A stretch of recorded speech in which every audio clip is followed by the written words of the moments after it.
Hi, I'm Brian Ward, DVD producer from Shout Factory, and you're listening to the Geekcast Radio Network.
Welcome to All Things Transformers. I am Mike Blanchard, and joining me today is Kevin Optimus Solo Thompson. Hello. Hello, sir.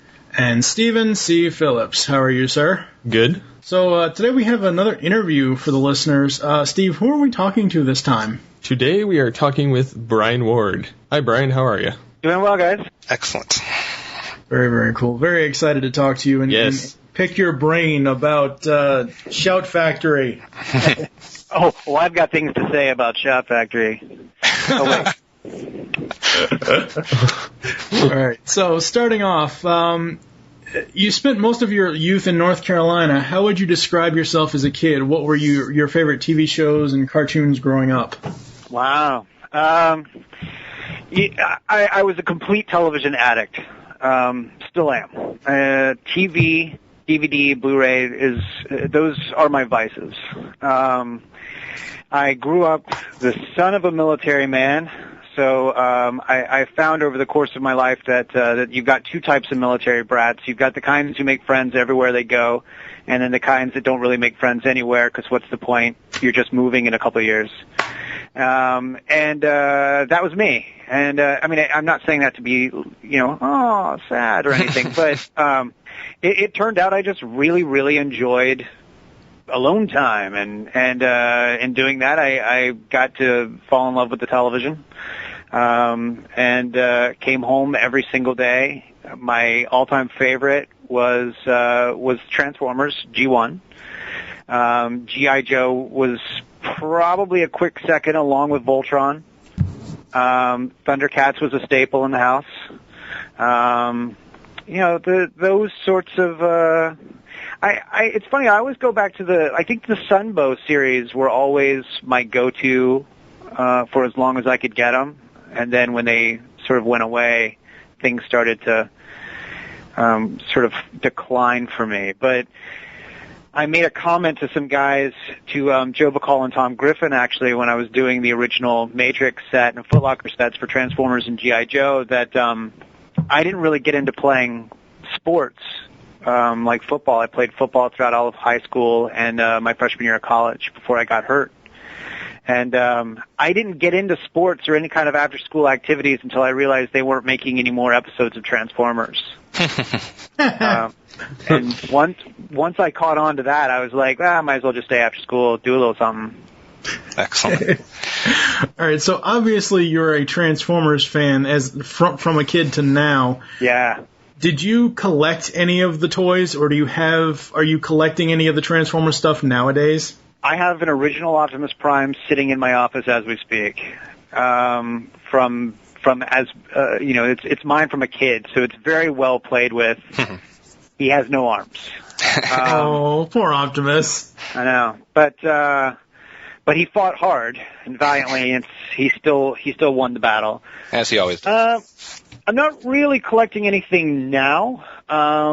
Usually, I kind of go after the more vintage stuff, the stuff that I grew up on. I'm very much a product of nostalgia, which I guess is good since I work here at Shout. But I'm finding a lot of the stuff that comes out today is really cool, but I'm not sure what I would do with it outside of display it. And I've got a collector mentality, but I also have for the love of all that's holy, I want to rip into it and play with it mentality, which I don't think works very well with the stuff they're coming out with today. Right. Your IMDb bio states that you were a child actor, but it doesn't list any of the shows or credits for you. There's a good reason. There is a good reason for that. I did stuff. There were commercials here and there were shows and guest appearances on shows. So if we went to YouTube right now and searched Brian Ward commercial, an old '80s commercial would show up. I'm not sure you would find it. I did there was a Frosted Flakes ad that I did. Did you have a favorite appearance that you made? Not really. I just enjoyed it. I've enjoyed just kind of being social and being an actor in any way that I could. When I moved out to LA, it certainly wasn't to act, but it's definitely a first love. It's something that I would like to do more of, but not necessarily as a career. Gotcha. I just had an awesome thought. What if he is the kid from the Transformers commercials? He would have told us that. I'm the one that's blurred out.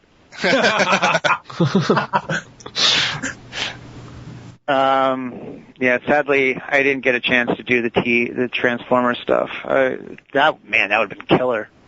Yeah, it would have been. So, how did you get into DVD production? It was actually an accident. I went to school for television production and came out to Los Angeles sort of on a whim, and found myself very quickly having to fall back on the old my old job in retail, which before I moved out to the West Coast, I was managing a Suncoast Video, and did that for a couple of years after school. When I found out only afterward that communications is the most saturated degree you can possibly get, and then found myself managing an FYE out here and selling DVDs and CDs to everyone, and that put me in touch with an acquaintance who informed me that they had a position as a marketing assistant at Shout Factory, and I came in, literally worked my way up from the ground floor. I was here 3 days a week, part-time, stuffing envelopes that CDs and DVDs that went out to radio stations and things like that for like giveaways or review copies and things like that, and made it very clear very early on that I knew DVDs. And within a year, I was in the DVD department, and within 6 months of that, I was producing my first title. Nice. Wow. Without saying anything that will get you... What's that? Cops, the animated series, was my first title, yeah. Excellent. Oh, one of Kevin's favorites. I own that one. What things do you like most and least about your job? I don't think there's anything that it's funny, I was having this conversation with someone not too long ago, and I don't really think there's anything I don't like about the job. Well, that's not true. The one thing that I would say that I have to complain about is the fact that these projects have to end sometimes, or sometime. I've come across so many different projects that I've enjoyed working on so much. The Middleman is still to this day one of my all-time favorites. The Matrix Leadership Edition on Transformers, the Foot Locker on G.I. Joe, Dark Skies last year, Max Headroom last year. I mean, these are all titles that I grew up with, and absolutely loved any opportunity I could get to put these things into a DVD player or to produce bonus material for them. And eventually it comes to harsh realization that it's got to end. Mm-hmm. I think that is sort of the part that I have trouble with, is letting go, realizing that at some point in time it's got to go to the plant. But at the same time, the best part of the job is seeing it when it's done. I love putting together the interviews and putting together any kind of archival bonus features I can get my hands on, and I'm just very much into the collection as a whole, and I think that's the beauty of Shout, is we all get a say, and we all seem to get it. We all very much come from that kind of collector mentality. So it's not 5 or 6 departments all working without knowing what each other is doing. They're all trying to interact. Our Dark Skies DVD set, from the packaging to the menus to the bonus features, it's all one cohesive thing. Like you feel like the entire thing is kind of an experience, and that couldn't have been done if the art department wasn't involved and the marketing department wasn't involved, and with our stuff. So I came across the right company for sure. Which fandoms have been the most helpful or the most annoying for you as you try to collect bonus materials for? What DVD set did you get the most feedback or help in gathering content for production? Well, you know what? The Matrix of Leadership Edition, for sure, had a great deal of fan interaction. One thing that I'm really happy about, if I was working for any of the studios, I wouldn't be able to go to the fans. These guys very much are part of what makes our DVD sets worth watching. Very early on, as soon as we announce the deal, I'm usually either on Twitter or I'm on shoutfactory.com. We've got a community forum there where I'm there every day, just about, or at least I try to be. And I can be very straightforward and tell people exactly what I'm doing, what I'm working on, sort of giving them as much of a look behind the curtain as I'm allowed to. Sometimes I might give them a little too much. But it allows everyone to get an opportunity to see exactly what's going on. And if for some reason something that they really wanted to be on a box set wasn't there, usually they'll find out that I tried, or they'll see it right there that I tried, and for whatever reason it couldn't be there. So it's not that we didn't put the effort in or we didn't know. It's because it wasn't available to us or whatever. So the fans are very much involved. The Transformers collection was definitely one that they donated a lot. All the commercials you see there are all from fans. Hasbro didn't have any commercials, old archival commercials available to us. And they were kind enough to allow us to use them when we got them from fans. A lot of the artwork and things like that came from fans. G.I. Joe was the same way, and right now I'm finding that I'm almost having to kick people away when it comes to Gem and the Holograms. I mean, everyone, there are so many people who have collected so much material. In fact, I just gave Hasbro some old archival stuff that they no longer still had, but that a fan had a pristine copy of. Nice. And I'd scanned it at really high resolution, and I just handed them the disc the other day. So they're very grateful for their fans. Who is the coolest person that you've gotten to meet through your job? The coolest person? You know what? I actually got a chance to meet a couple of my heroes. I've met a few of my heroes. Being able to interview Ernest Borgnine and Tim Conway for McHale's Navy was pretty special. But I would say that probably, interviewing Frank Welker for Transformers, and but I would say that really the two people that stick out the most are Aaron Sorkin and Tommy Schlamme on Sports Night. Getting an opportunity to meet those guys. Sorkin's been my all-time favorite television writer since Sports Night and West Wing. And Schlamme has been my all-time favorite director. So to have them both in a room and to be able to be a part of that was really a dream come true. Very cool. Switching into the process of producing a DVD set, what stages can you kind of walk us through Shout Factory's process of, like, when you guys first get, like you have this deal with Hasbro, like what's the process of selecting the next big thing, and how do you guys go about from beginning to end putting that together? Well, it's interesting because a lot of times what we want to do the first time is sort of get our foot in the door. You obviously don't want to go to a licensor and make a lot of demands. You sort of go for what you think will be good, popular sellers. But you don't go in with, a list of 20 titles. You go in with a list of a handful, because it's just a lot easier to clear those sorts of rights. If it's something that's going to take a lot of work, then a lot of times, those deals aren't going to happen. And then luckily, because we're Shout and because we've got a pretty good name, sometimes the licensors come to us. And so we've got a pretty fortunate gig there. Once we make the deal, and what a lot of people don't realize is this sort of thing can take years. It can literally take, we just literally closed the Nickelodeon deal and started releasing Nickelodeon stuff.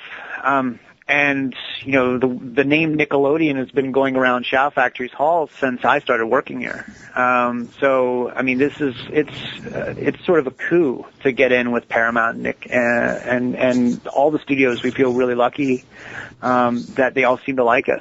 So, but once we get the title, we then orchestrate delivery of materials like masters. We go through a QC process to make sure each master is the best one that we can find. If there's something wrong with it, we'll send it back and request another. If it's something that requires tricky little edits or anything like that, we'll go and do that.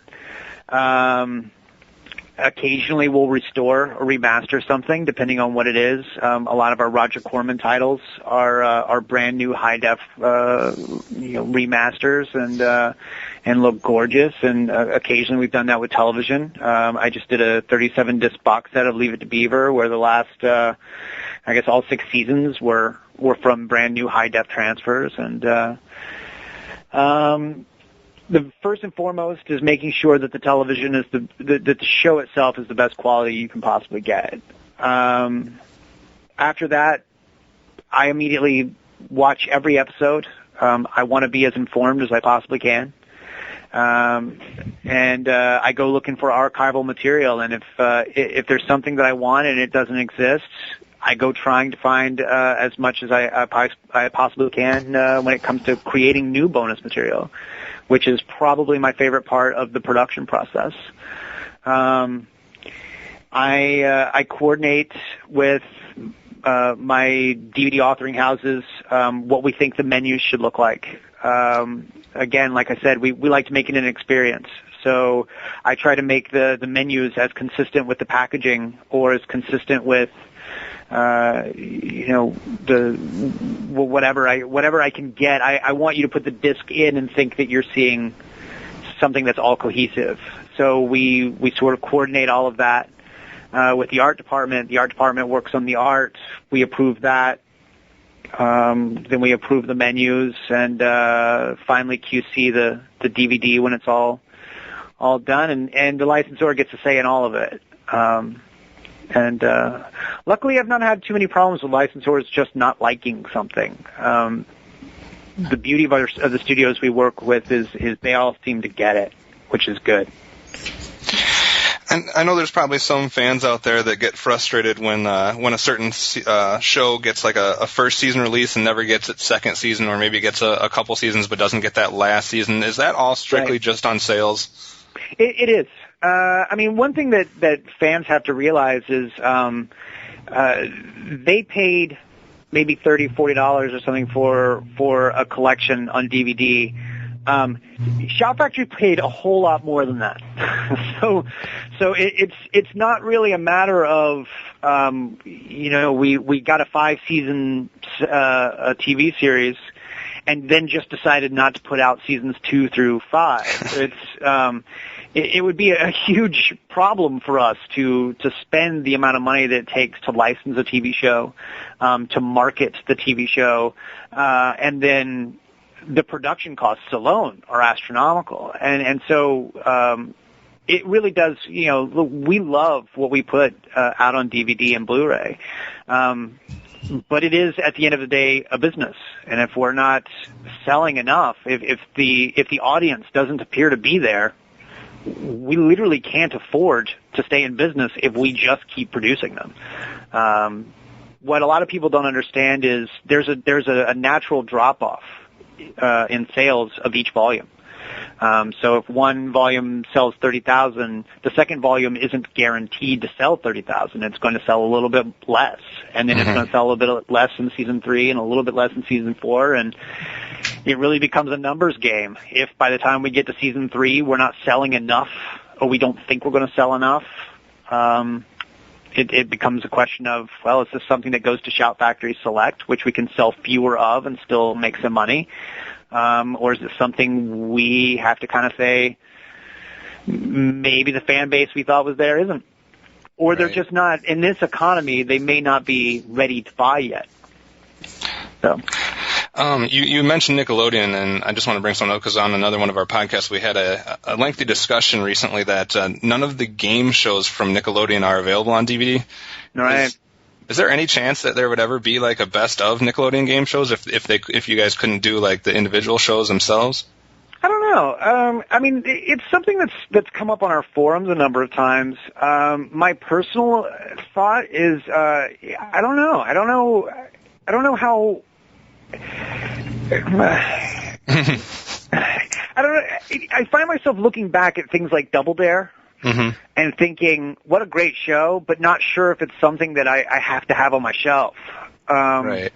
Now I realize that I'm not the Double Dare owner. And I wonder how many Double Dare owners there are out there. So I think it's definitely a risk because you're still talking about a game show. But you've got certain game shows that have come out there that have come out and they've sold fairly well. So, particularly a lot of the classic game shows from the 60s and 70s have sold really well on DVD. So, who knows? I think it's certainly worth a shot. I'd love to get Mark Summers into a room and ask him questions about green slime and obstacle courses.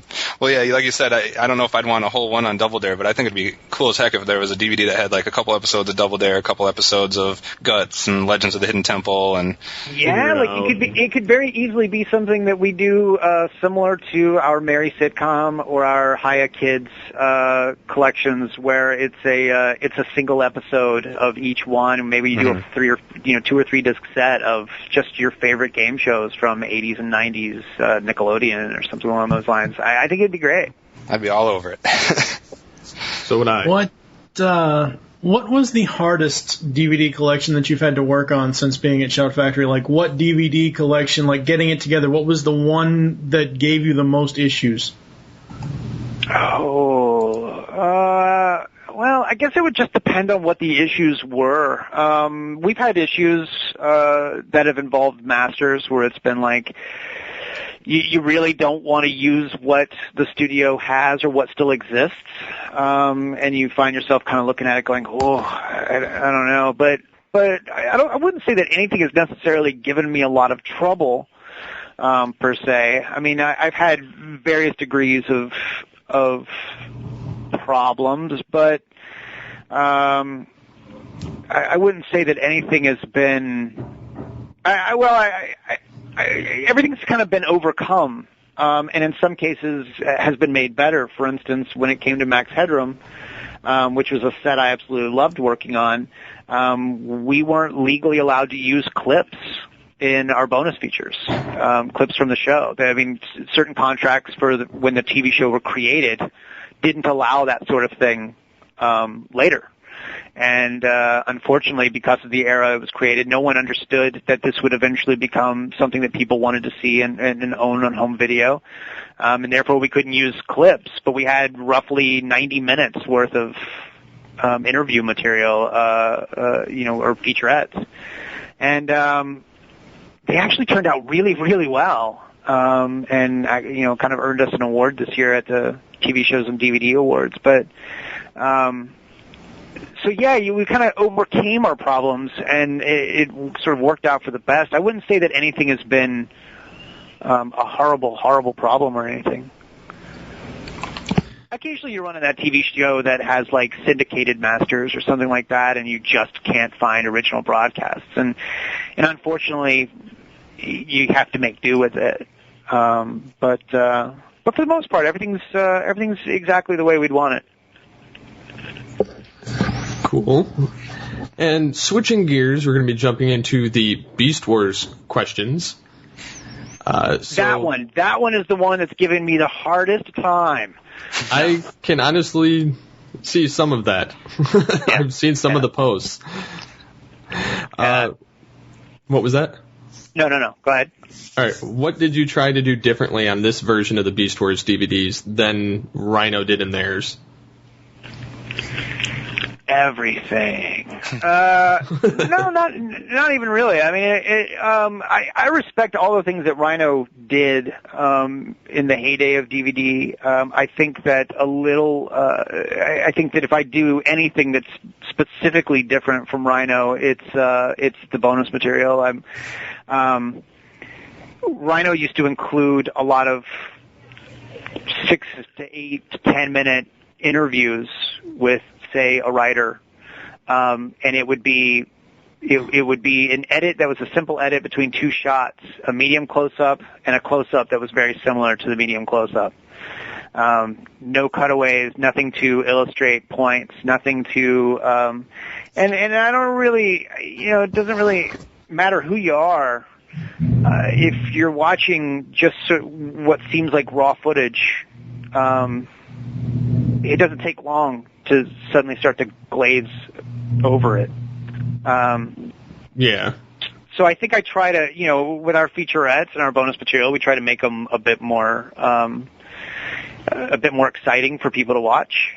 But I wouldn't say that we necessarily. The beauty of these particular shows were that they were computer animated. And they didn't have the same sort of mistakes that, say, the G1 series had with Transformers, or that Gem had when Rhino released them. So there was nothing that we had to really go in and correct per se. I did notice we're all in pretty good shape. Sorry. No, go ahead. I did notice when I looked at the because I have one of the complete series sitting in front of me. Sure. I noticed that you guys actually got the episode orders correct, whereas Rhino had some of them in the wrong area. Right. Now are you saying we got them correct? Yes, they're in the correct area. Okay. Correct. Chronologically. They're correct chronologically, because we actually did this on our Beast Wars review podcast, and we're like, and this was before the announcement that it was even going to be on DVD. We're like, we hope Shout gets it and corrects it. Yeah, because on the Rhino DVDs, Rhino has the probe and a better mousetrap reversed. Oh. So it doesn't fit chronologically. Right. Well, I seem to remember there was something along those lines the fans would say on our forum, to make sure that the episode order was correct. And that's something where, granted, Wikipedia probably wasn't, if it wasn't around, or if it was around, which I don't think it necessarily was, but if it was around, it probably wasn't as widely used or as accurate, quote-unquote accurate, as Wikipedia is today. But Yes. But the beauty of it is, now I can go to Wikipedia, I can go to TV Rage, I can go to TV.com, I can go to IMDb, and I can pretty much find a definitive answer to what order TV shows should be in. When you're ever in doubt, go to the fans and ask them, because they know. So I always sort of cross-reference all these things, and I make sure that everything fits, because I grew up with G1. I didn't grow up with Beast Wars. By the time Beast Wars came out, I was already, like I said, doing after-school activities and things like that. And to be perfectly honest, I was a little creeped out by a computer-generated animated series. I started producing this box set right after I finished up Reboot, which was also done by Mainframe. And I thought Reboot was fantastic, and suddenly got really excited about the prospect of a Transformers series done by these guys. And then as I started watching Beast Wars, I got it. It made sense to me. The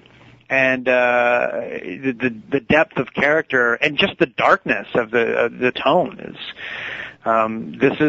it's not necessarily your little kids Beast Wars or Transformers, but at the same time it's very family friendly. So the show was pretty fantastic, but I would never want to see it out of chronological order.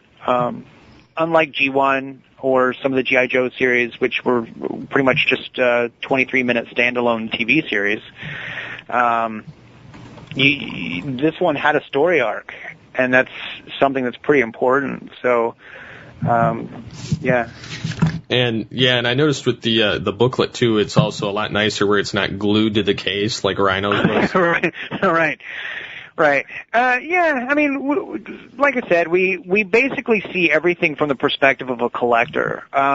Even if we're not fans of a particular show, we know that there are fans out there, and we all have the eyes of collectors. So we know exactly what it is they would want to see as collectors. And to me, there are certain things that are absolutely no-brainers. Making your packaging less than difficult is a must. If you've got things like booklets, you don't want to necessarily have to pull out a slipcase in order to, or another digipack or something in order to read the booklet. It should be separate. So really, it just becomes kind of less is more. I get the impression that a lot of times early DVD companies would sort of adopt this rule of let's make the packaging as cool and as complicated as possible because it'll be awesome. Really, it just becomes troublesome and kind of annoying. And so, I think now we've sort of gotten into this method of let's give them a book. Let's give them a comic book, which we did for Beast Wars, and let's make their collections easy. The Shout website lists new interviews as a part of the Beast Wars collection. Is there any way you can tell our listeners who those interviews are with at this point? Yeah, we interviewed Christopher Broff, who is the producer, who has a lot of really, really great things to say about the series. Let's see, we used a couple of archival interviews with Bob Forward and Larry DiTilio. I'm trying to remember now who, this was forever ago. I'm trying to remember. We also talked to folks at Hasbro, Aaron Archer, and a couple of guys there who were heavily involved with the toys. This was a really interesting experiment for Hasbro to take a previously established franchise and toy line and then completely reinvent it. And it was a big gamble. It was, can we be as successful by taking these toys and doing something completely different with them? And can we make the TV show as successful as the G1 series by doing something completely different with it? And so we talked to some of the guys that were at Hasbro at the time. And talking to them is absolutely fantastic because they've got a complete, just just a complete wealth of knowledge that's absolutely fascinating. I mean, they can remember specifics about toys and deciding to do this and deciding to do that and why they decided to do that. So 15 years later, you're listening to the stories, and then you're hearing Chris Broff talk about producing the series. It really was quite a thing. When you go to obtain these interviews for the bonus features, how does that work? Do you send out like a mass request and just see who responds? Do you handpick who you want to talk to? I handpick. Basically, what I do is I go looking for. I do a great deal of research to find out who actually did the work. There are a lot of times, especially in older television, where due to certain union rules or certain rights or regulations or whatever, certain people were getting credited for things they didn't necessarily do. And what you really want to do is go and do the research. You need to figure out who did what, and then you go and you find those people who were most essential to creating the show. And so that's what we do. If it turns out to be something like, say you want to interview voice cast members, you go looking for the people who are the no-brainers. And you don't necessarily go for the person who wrote one episode of Beast Wars. You go for the person who wrote 15 episodes of Beast Wars, or you go for the person who directed 22 episodes, or whatever, because those guys are the ones who are there day in and day out, and they're good enough to keep coming back. That's not to say that people who wrote one episode of Beast Wars weren't good enough, but they were freelance writers.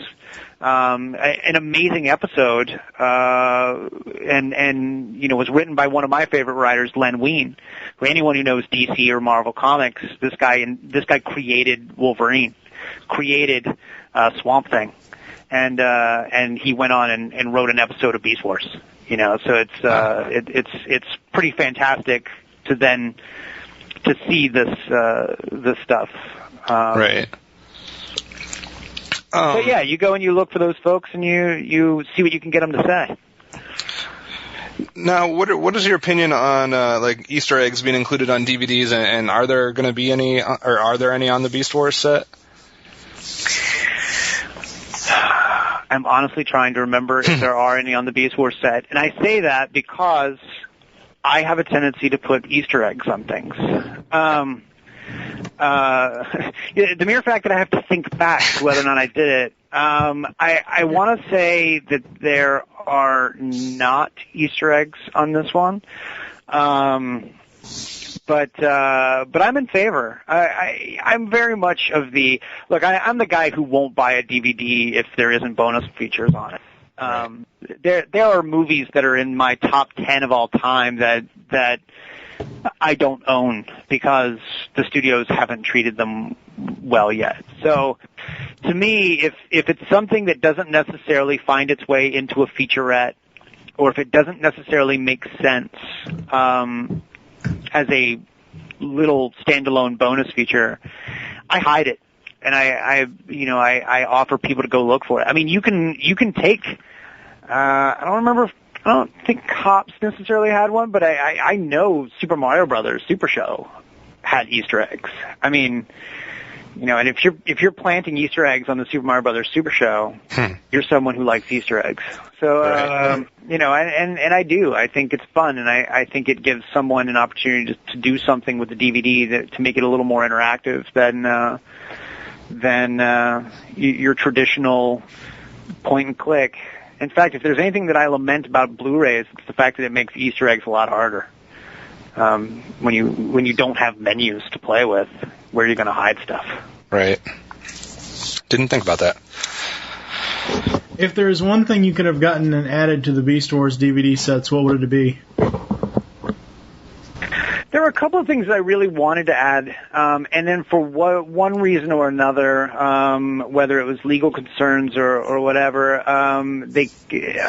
there was a fan film that was Theft of the Golden Disc that I had and really wanted to include, and unfortunately there were reasons why we couldn't, and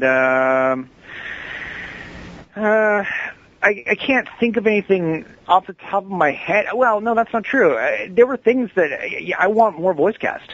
They're sadly they just wouldn't agree to it. I don't know. I mean, I just can't. I mean, these guys are all busy, so it's really hard to. It's really hard to pin everyone down, and it's really hard to get them all, together at the same place at the same time, or even be able to afford multiple shoots from different locations to do this or that.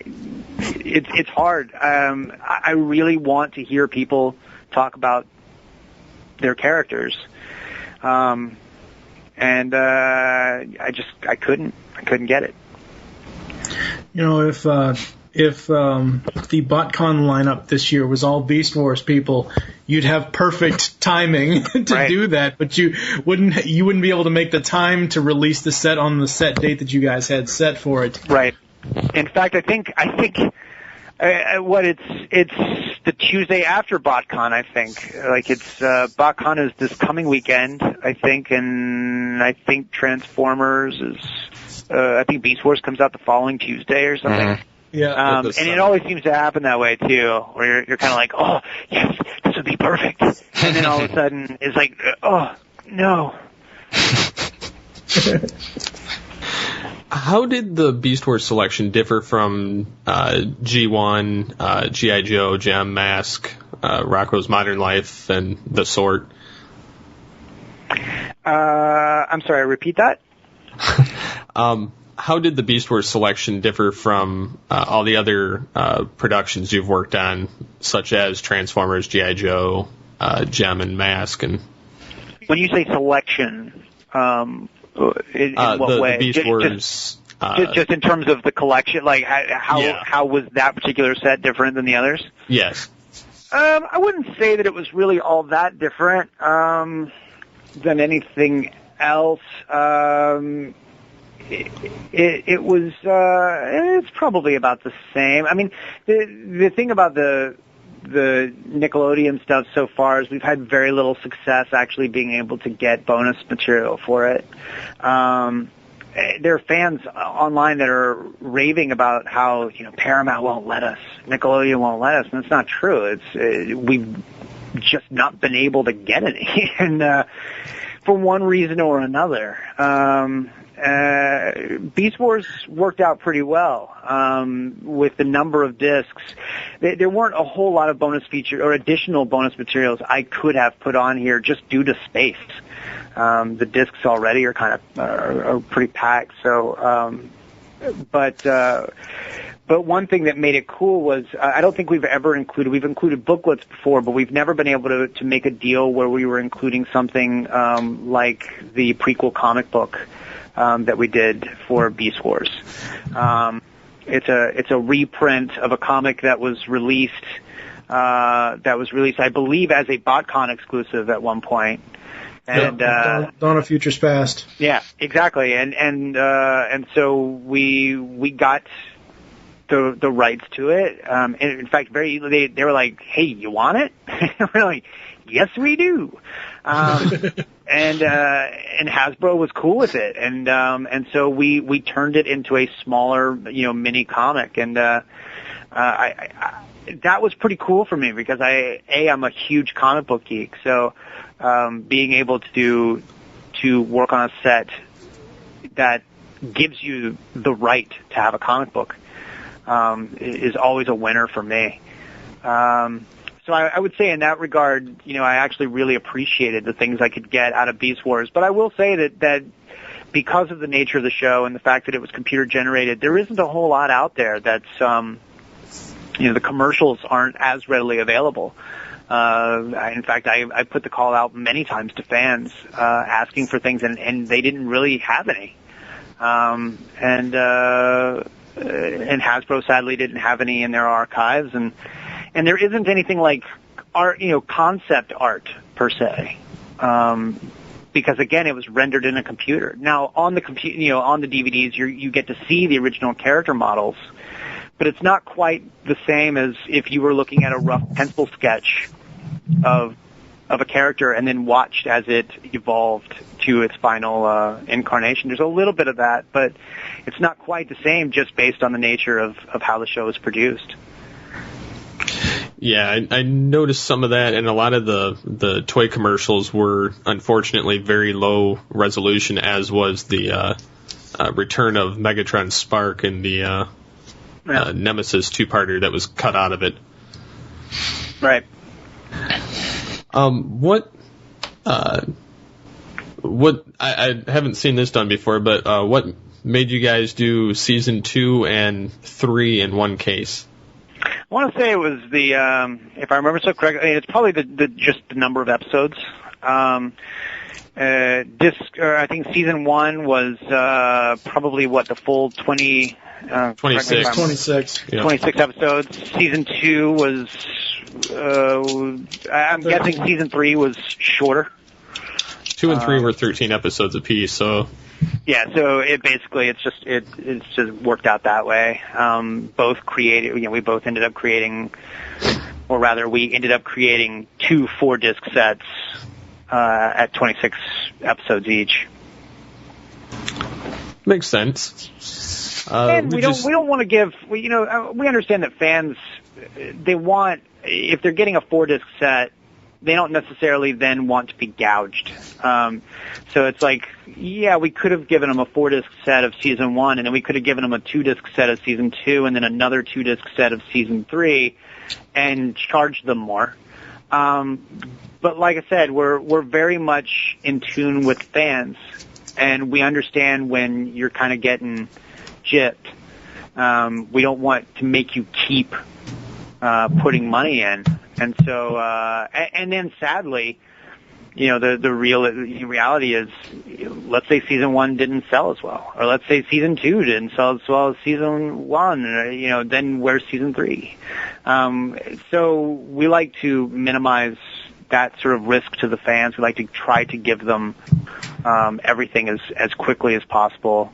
And we also like to try to keep them uniform, so 2 4-disc sets at the same price, or the complete collection, and I think it just works out. Yeah, it does.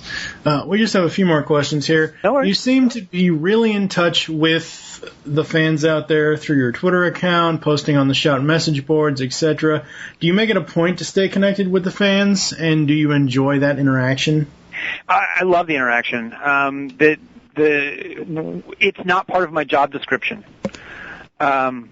I was never asked to join the forum, and I was never asked to join Twitter.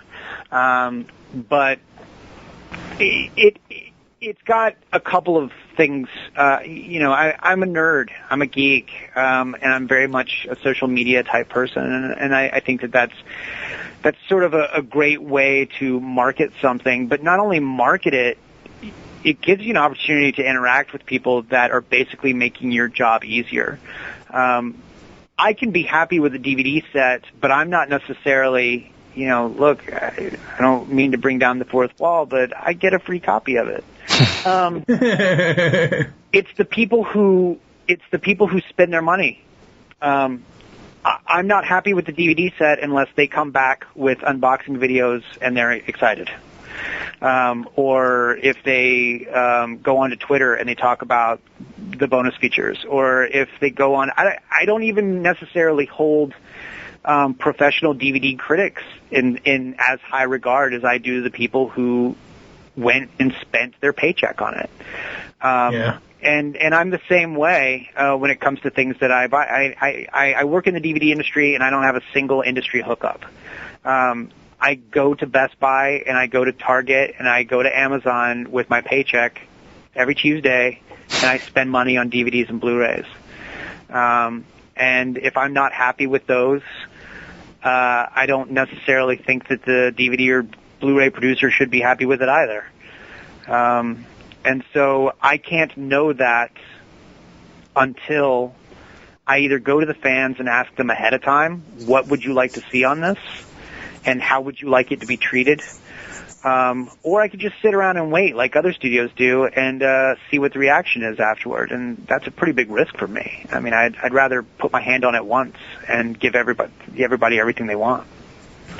The only way to really do that is to talk to them and to treat them like equals, you know. I mean, because we're all in it together, and if they give me ideas that I never would have had before, that it just made the set better. But at the same time, if there's something that they suggest and I can't get it, I let them know, so that they don't go, oh, I can't believe that guy didn't put this on there. You know, oh, what an idiot. You know, and you know, I could slap my head and be like, I totally didn't think of that. Or I could say, you know, look, guys, yesterday we were turned down on this. Unfortunately, we can't do it. Here's why. And then they go, oh, okay, that makes sense. Right. So, for fan interaction, what are the best ways, if any, for a fan to attempt to get their show on DVD? What should or shouldn't they do? Because over on the Shout message board, you guys have some pretty rabid fans over there. Yeah, a little bit. But rabid is good, too. I mean, I was just having a conversation the other day where someone asked, hey, do you think, you know, how big is this fan base?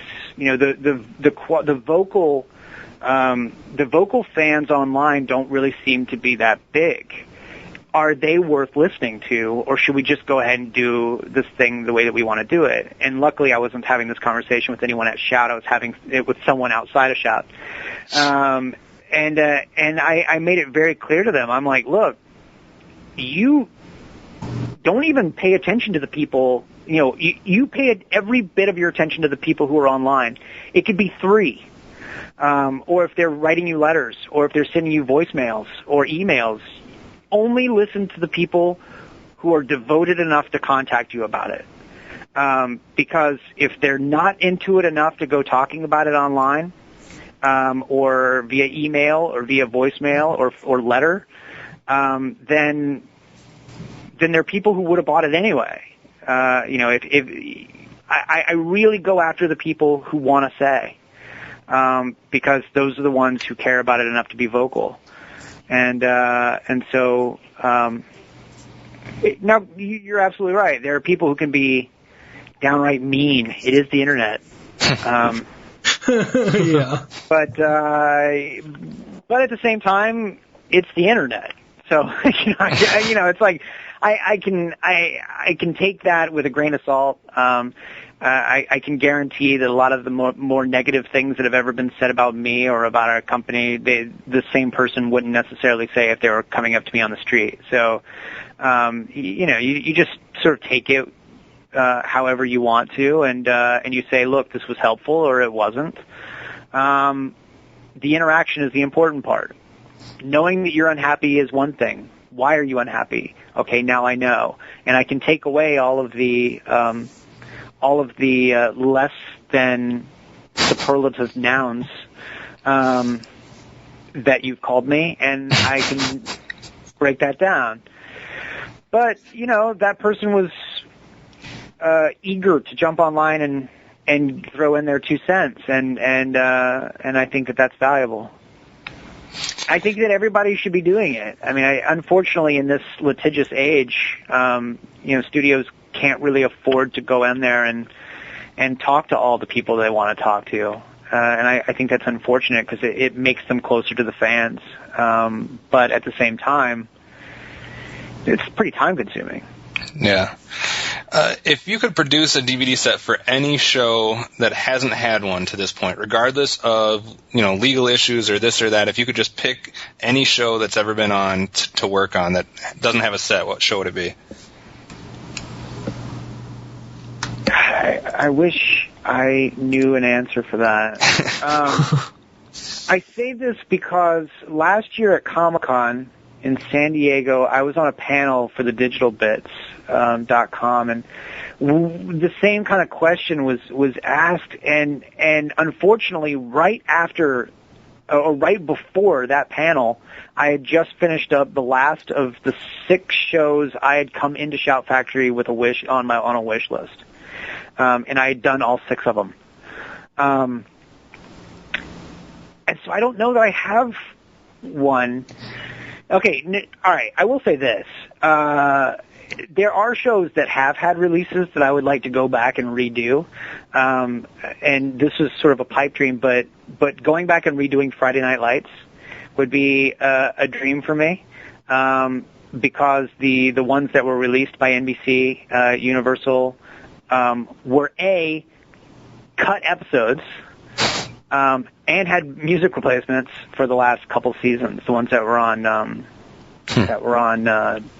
Dish or who did that one, the Dish Network or someone. It was all, they were basically syndicated cuts of a show that just aired 6 months ago. And I can't get behind that. I can't go spend the money. Right. It's probably my OCD, but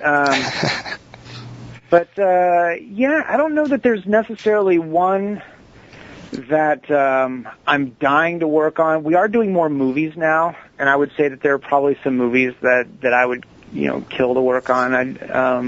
I can't think necessarily of them at the moment. Mr. Mom.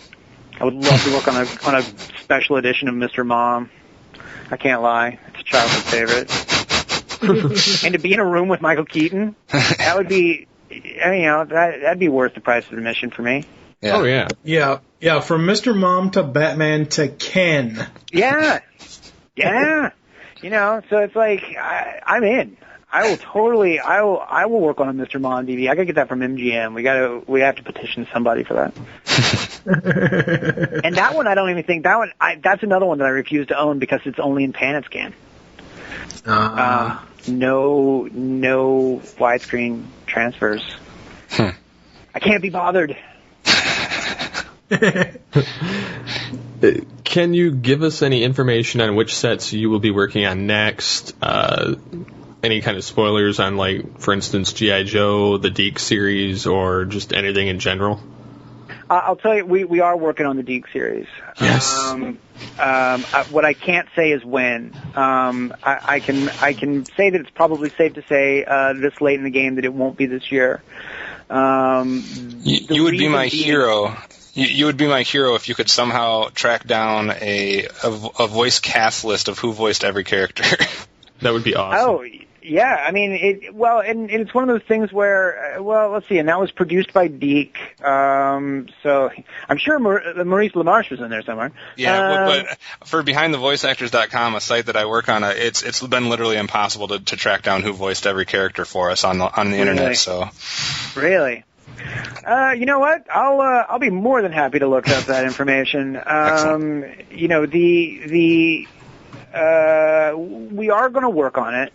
It is going to be released. We don't have a date yet. And that's really only because we are so incredibly busy, with a ton of stuff that's coming out, some of which has been reported and some of which hasn't.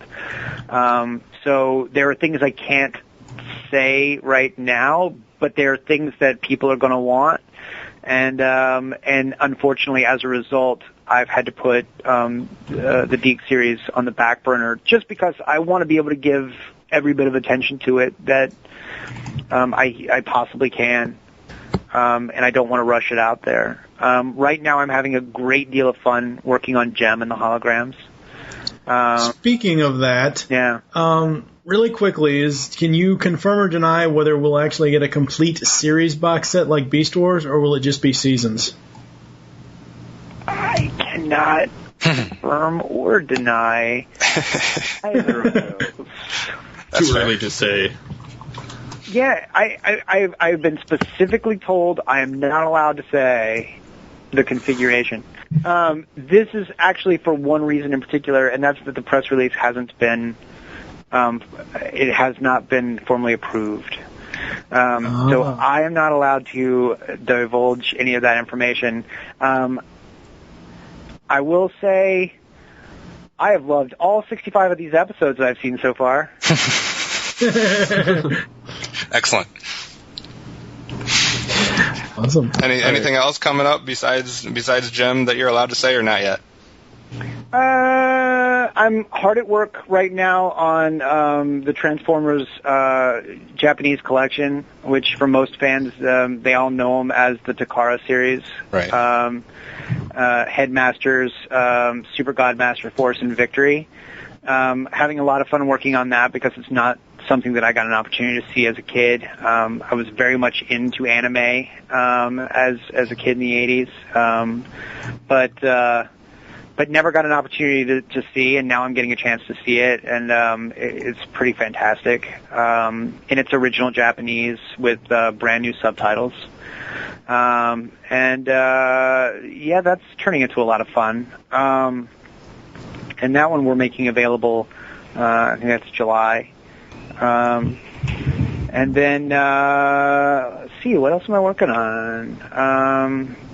For fans of I will actually come right out and say, I was a huge fan of Greek, on ABC Family, and, I'm getting an opportunity to finish that box, that series up with the fourth season. Cool. Which was something we weren't sure if we were going to be able to do, but we got the rights, and that's going to be coming out. Haven't started working on that yet, but can't wait. Yeah, there's just a lot of really good stuff, and some good movies that are coming out as well. A British movie that just hit the festival circuit last year. That's been announced as it's sort of From Dusk Till Dawn meets Lock, Stock, and Two Smoking Barrels. It's a British gangster film where the seedy club owner suddenly finds himself going up against vampires, called Dead Cert. And it's pretty awesome. So I'm having a lot of fun with that one as well. Besides your full-time job, I understand you also like to write and direct your own short films. Do you have a favorite, and are there any you are currently working on? I just wrote a web series. I just wrote a 9-episode web series. I for whatever reason, I have suddenly found myself surrounded by people who are producing web series, and I sort of talked to them about it. I'm like, well, what makes this something that you really want to do? And I find that the majority of them answer that they simply love television. And if they can't necessarily go into television right away, they want to start producing their own. And certainly by doing it as a short web series, it is making itself more widely available and not necessarily easier because it still costs money. Filmmaking is a very expensive hobby, so you can raise a lot of money and do very little with it because it just doesn't stretch. But these web series are turning out to be really amazing. There's one of my favorites is called Solo, about a guy who finds himself trapped in space on a reality TV show that's a one-man mission to Mars. And then after he's been launched into space, the show gets canceled due to low ratings. And now he's by himself and no way back. And so it's great. It's a great series. Awkward Embraces is a really great web series. It's a comedy about geek girls. It's basically Sex and the City for geeks.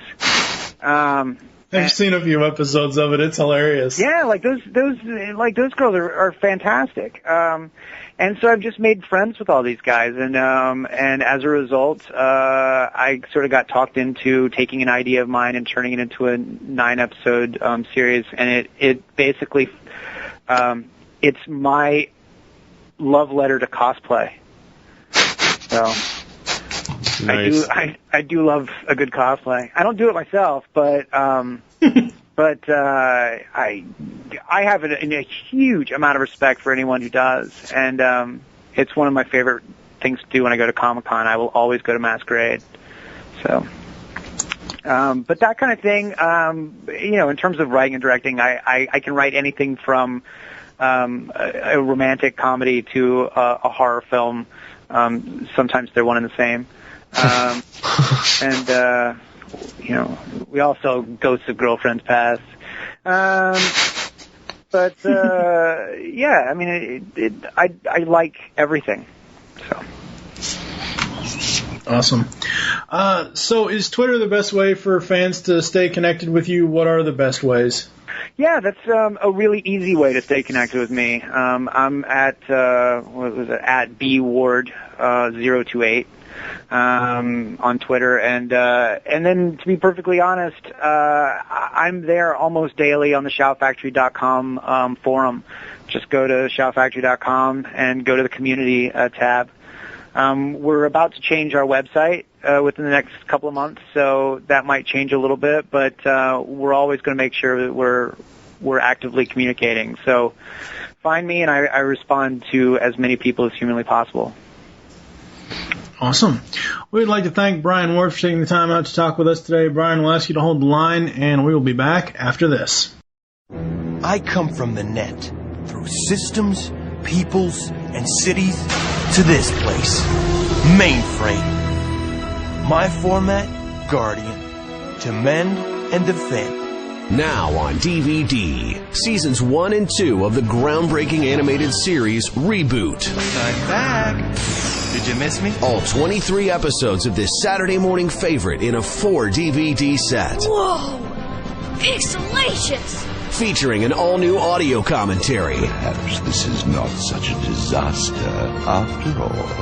Own the first fully computer-generated animated TV series, Reboot! Now on DVD. Game over, user. Well, look who's back. Transformers Beast Wars Season 1. After the Great War, the Transformers story continues as the Maximals and Predacons battle in the distant past to determine the fate of the future. Across the galaxy, it has come to this. Let's do it! All 26 episodes of the series that revolutionized the Transformers are here in this 15th anniversary 4-DVD set. Megatron, terrorize! Optimus Primal, maximize! If you're not with us, then you're against us! This guy's got bearings of chrome steel. Bonus features include all new interviews, original character models, and an art gallery. Transformers Beast Wars Season 1. Now on DVD.